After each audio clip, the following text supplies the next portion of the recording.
Mesdames et Messieurs les parlementaires et élus, Monsieur le Président du Zoo de Beauval, cher Rodolphe Delors, Madame la Directrice Générale, chère Sophie Delors, Madame la Conseillère de l'Ambassade d'Australie, Mesdames et Messieurs, chers amis.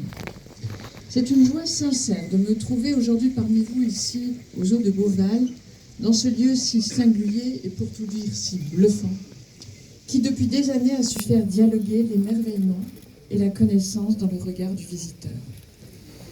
Oui, je crois ne pas me tromper en disant que Beauval est aux yeux de chaque Français, de chaque visiteur, bien plus qu'un parc animalier. Il est devenu une véritable institution, une institution vivante au sens plein du terme. Une œuvre en mouvement qui a su avec constance installer une relation de cœur avec le public. Un succès rayonnant, bien au-delà de nos frontières, qui tient à une intuition simple. Faire de la découverte une expérience, et de cette expérience une prise de conscience, celle de notre inscription, nous autres humains, dans la longue et foisonnante lignée du vivant. Une expérience profondément singulière, qui laisse dans l'esprit du visiteur une empreinte comparable à celle d'un voyage des plus dépaysants. Ce sentiment que procure non pas un simple déplacement dans l'espace, mais un véritable déplacement du regard et même un renouvellement de la pensée. Un voyage au fil de cette évolution créatrice qui caractérise le vivant, le long de cet élan vital qui traverse depuis 4 milliards d'années la matière et lui donne forme, multipliant les figures, variant les équilibres, innovant sans cesse, sans jamais rompre le fil qui relie entre elles toutes les formes de vie. Et face à cela, face à cette diversité qui nous dépasse et qui nous inclut tout à la fois, concentrée entre vos murs, une question s'impose presque naturellement. Quelle est notre place et surtout, quelle est notre responsabilité, celle de l'espèce humaine, face à toutes ces expressions de la vie? C'est une forme de réponse que Beauval permet d'approcher. Une réponse sensible, progressive, qui s'éprouve d'ailleurs, plus qu'elle ne s'impose. Et c'est précisément cette réflexion que vient aujourd'hui prolonger Bucolia. Après nous avoir appris à regarder le vivant dans ce qu'il a de plus lointain, de plus exotique, vous nous invitez à revenir vers ce qui nous est proche, presque commun, vers ce vivant domestique, familier en apparence, mais devenu paradoxalement presque invisible à nos regards contemporains. Un vivant sûrement moins spectaculaire et pourtant tellement essentiel. Le nom même de Bucolia éclaire cette ambition. Venu du grec boukolos, littéralement le gardien des troupeaux, il renvoie à cette relation ancienne, fondamentale, entre l'homme et l'animal. Une relation faite de proximité et de connaissances toujours perfectionnées. Une relation inscrite dans le temps long, dans la répétition des gestes d'attention, dans une forme de compréhension mutuelle entre deux corps étrangers qui ne relèvent ni de la domination ni de la distance, mais d'un constant ajustement.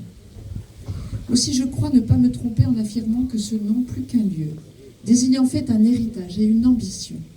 C'est en tout cas précisément ce que vous donnez à voir ici. Dans cette ferme inspirée des paysages soloniaux et berrichons, ce sont près d'une centaine d'animaux et une vingtaine de races qui sont réunies. Ces ânes du Berry, ces chèvres couclaires, ces poules de contre et ces dindons soloniaux sont le produit d'une histoire longue, d'un apprivoisement progressif et, dirais-je, d'un dialogue continu entre l'homme, le territoire et l'animal. Un apprivoisement constamment ajusté à des conditions précises, un climat, un sol, des usages, des contraintes. Voilà donc derrière ces murs une part entière de l'histoire humaine qui se montre aux visiteurs. Mais une histoire qui porte aussi en elle un avenir.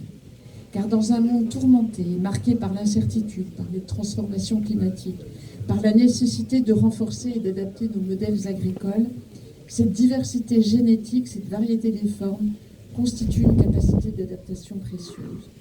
Voilà pourquoi Bucolia est un projet profondément nécessaire.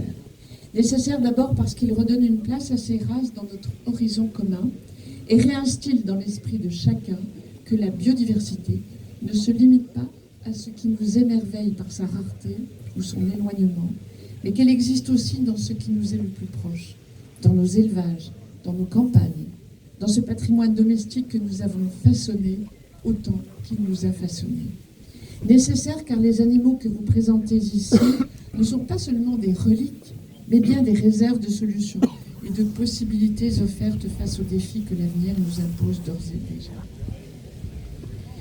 Possibilité d'adaptation d'abord, parce qu'en eux s'est déposée, si je puis m'exprimer ainsi, une intelligence du temps long, une manière d'épouser un territoire sans l'épuiser, de composer avec ses contraintes plutôt que de les nier. Oui, ces races portent en elles des qualités que l'on redécouvre aujourd'hui avec une forme d'humilité, la rusticité, la sobriété, la capacité à traverser les variations, comme si le vivant, dans son implacable patience, avait déjà anticipé les réponses à certains de nos questionnements contemporains. Possibilité d'équilibre ensuite, parce qu'elles sont liées à des territoires, à des pratiques extensives, à des systèmes souvent plus diversifiés. Elles participent à des formes d'agriculture qui maintiennent des paysages, qui entretiennent des sols, qui structurent des filières locales. Elles ne sont pas hors du système agricole. Elles en dessinent en creux certaines voies d'avenir. Possibilité de résilience enfin, parce que préserver une diversité génétique, c'est préserver une capacité à choisir, à adapter, à ne pas dépendre entièrement de modèles uniformisés. C'est conserver au cœur même du vivant une marge de liberté. En tant que ministre de l'Agriculture, je ne puis que vous en remercier, Madame, Monsieur, vous en féliciter très chaleureusement. Voilà, Mesdames et Messieurs, chers amis, les quelques mots que je voulais vous tenir.